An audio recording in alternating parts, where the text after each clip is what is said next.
Action. तो हम आपको बता रहे थे निशांति पिबेत पया, सुबह सुबह आपको कौन सी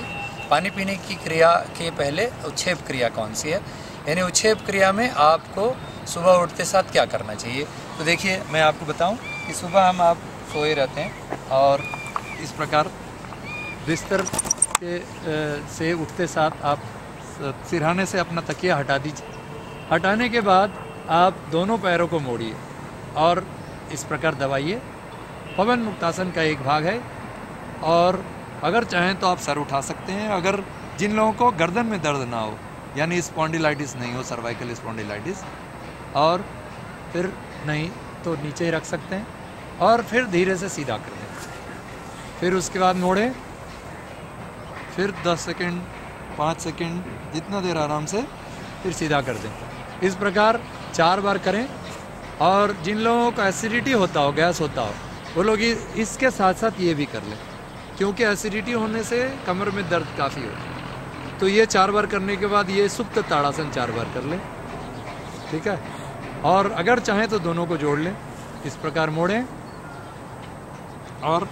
इस प्रकार पीछे हाथ ले जाएं, फिर ऐसे लाएं, फिर सीधा करें। इस प्रकार 4 बार करने के पश्चात एक तरफ करवट लेके और उठ जाएं, और उठ के आप सीधा बैठ के और फिर उसके बाद आंखें बंद करके और मस्तिष्क के बिल्कुल सिरहाने ऊपर में एकाग्र कर लें, और एकाग्र करके और आराम से सुखासन में बैठकर सुबह सुबह अपने जो भी आपके गुरु का स्मरण है वो करें। प्रातः शीर्षि शुक्लब्जे द्विनेत्रम द्विभुजम गुरुम वराभयम कृतम हस्तम स्मरण्यम नाम पूर्वकम, यानी सुबह सुबह हम अपने मस्तिष्क के ऊपर में अपने सद्गुरु को बैठे हुए स्मरण कर रहे हैं, जो कमल के पुष्प पर बैठे हैं, और वह 2 हाथों से, एक हाथ से वर और दूसरे हाथ से अभय दान दे रहे हैं, वराभय का दान दे रहे हैं। इस प्रकार की जो मुद्रा है, इस प्रकार आपको अपने गुरु को स्मरण कीजिए और तत्पश्चात आप उन्हें प्रणाम कर अपने आँखों को खोलिए, और फिर आपके पास बिस्तर में जो पानी रखी हो उसे आप पिए, और पीने के पश्चात फिर आप थोड़ा टहलने के बाद शौच के लिए जाएं। शौच से आने के बाद आप अपने नित्य क्रिया में सबसे पहला काम ये होता है कि आप स्नान कर लें, और स्नान करते समय स्नान मंत्र एक होता है, यानी कि आप स्नान घर में सबसे पहले तो स्नान की क्रिया को आप समझ लीजिए कि हम लोग आज ज़्यादातर यह करते हैं कि सबसे पहले अपने सर में पानी डालते हैं। तो सर में पानी नहीं डालना है, पेट में पानी डालना है। पेट में पानी डाल के, पेट में पानी डालिए, पैरों में पानी डालिए, पूरे शरीर में पानी डालिए, उसके बाद ही माथे में पानी डालिए, यानी पैर गरम पेट नरम माथा ठंडा, वैद्य पूछे तो मारो डंडा। इसलिए आप लोग उस क्रिया को कर लें, और इस तरह से स्नान करने के पश्चात आप उठें, और उठने के बाद आपके बाथरूम में कोई बल्ब हो और बाहर स्नान कर रहे हैं तो बहुत अच्छी बात है, सूर्य की रोशनी के सामने में आप प्रणाम करें। तो बाथरूम में बल्ब जली हुई होनी चाहिए, और उसे देखकर हाथों को, दोनों हाथों को उठाकर, और एक मंत्र है, पितृपुरुषो नमः ऋषि देव नमः ब्रह्मार्पणम ब्रह्मवि ब्रह्माग्नो ब्रह्माहुतम ब्रह्मेवे तेन गंतव्य ब्रह्मकर्म समाधिना, यानी कि ब्रह्म भाव में अपने आप को अर्पित करें। इस मंत्र को अगर नहीं भी जानते हो तो जो जानते हो, अगर आप गायत्री मंत्र जानते हो उसका जाप कर लें, या कोई भी। इससे फ़ायदा यह होता है कि जब आपके शरीर पे पानी की बूंदें हैं, तो पानी की बूंदें आपके प्रिज्म का काम करती है, और जो सफ़ेद रोशनी जो भी बल्ब से भी आ रही हो, वह हमारे शरीर में जो ऑर्गेस्ट्रॉल होती है, जो हमारे चर्म पे जो होती है, त्वचा में जो होती है, उसको टोकोफेरॉल यानी विटामिन डी में बदलता है। और हम जो मंत्र जाप करते हैं, उससे हमारे स्नान के बाद जो शुद्धि होती,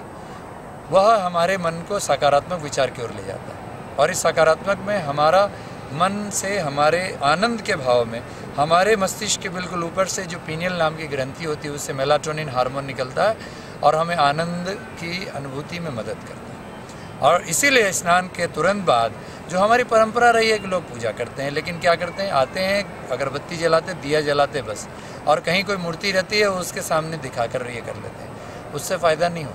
इसीलिए आप उस ऊर्जा को जो आपने स्नान के वक्त प्राप्त किया, जो बाथरूम में ज़्यादातर जो आपके मन में अच्छी विचारें आते हैं कुछ करने को, वो सारी चीज़ों को अगर आप कंजर्व करना चाहते हैं, जो कमाया उसका बैंक बैलेंस करना चाहते हैं, तो स्नान करते ही तुरंत आइए और बैठकर कपड़े पहन लीजिए और थोड़ी देर के लिए आप आंखें बंद करके श्वास लेते हुए पैर के अंगूठे से लेकर नीचे से ऊपर तक आप यहाँ ये अनाहत चक्र यानी हृदय पर आकर के आप मन को एकाग्र करके और एक कीर्तन मंत्र का जाप कीजिए। और जाप करने के बाद आप उसी मंत्र के साथ आप श्वास प्रश्वास ध्यान कीजिए। जैसे आप मेरे साथ थोड़ी देर के लिए दोहरा सकते हैं, बाबा नाम केवलम, बाबा नाम केवलम, बाबा नाम केवलम, बाबा नाम केवलम, बाबा नाम केवलम, बाबा नाम केवलम, बाबा नाम केवलम, बाबा नाम केवलम। बाबा यानी वह जो सबसे प्रिय है, बाबा यानी बप्र धातु से आया है, वह जो आपके साथ है यानी आपकी आत्मा में अंतर्निहित है, इसलिए बाबा को पिता भी कहते हैं। इसलिए परम पिता परमेश्वर जो सब कुछ सबके अंदर है, सिर्फ और सिर्फ उसका नाम, जो सबका करता है, जो सब कुछ बनाता है, सिर्फ और सिर्फ उसका नाम, सिर्फ उसी के नाम में डूब जाना है।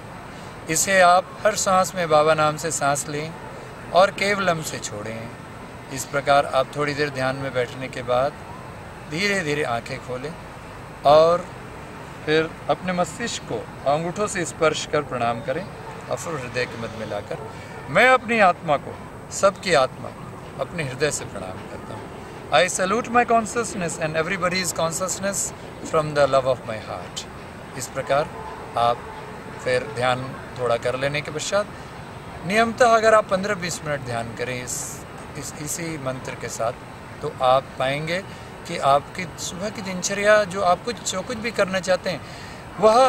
तनावपूर्ण नहीं होगा, क्योंकि ऑप्टिमम स्ट्रेस लिमिट, जितनी आपको जो तनाव आपके जीवन में आती है वह आपकी स्ट्रेस तनाव लेने की शक्ति क्षमता बढ़ती चली जाएगी और आप वही काम जो आप पहले थक जाते थे, परेशान होते थे, दुखी होते थे, लड़ते थे या कुछ इस स्थिति में पहुंच जाएं कि आपके शरीर में तनाव के कारण ब्लड प्रेशर बढ़ जाए, डायबिटीज़ का कारण हो, ये आहार ना पचे, गैस हो, एसिडिटी हो, ये सारी चीज़ें आपको नियंत्रण में लाएगा। तो इसी के लिए कुछ क्रियाएं हैं जो कि आप आराम से कर सकते हैं। जैसे कि आप देखिए कि ये जो है आमतौर पर कि आप ये व्यायाम कर लेने के बाद सूक्ष्म व्यायाम यानी कि आप अपने पैर के अंगूठों को थोड़ा हिला लें, फिर उसके बाद अपने एड़ियों को थोड़ा हिला लें 10-10 बार, फिर उसके बाद अपने इनको थोड़ी एड़ियों को गोल गोल घुमा लें 10-10 बार इस तरह से, फिर घुटनों को इस प्रकार 10 बार और फिर दूसरे पैर को भी थोड़ा, सारे जॉइंट्स को आप एक एक करके थोड़ा हिला लें। तो इससे कोई भी कर सकते हैं। और आमतौर पर जो बहुत सारे ऐसे योग के क्रियाएं जो हमें दिखती बड़ी मुश्किल, जो बड़े दिखते हैं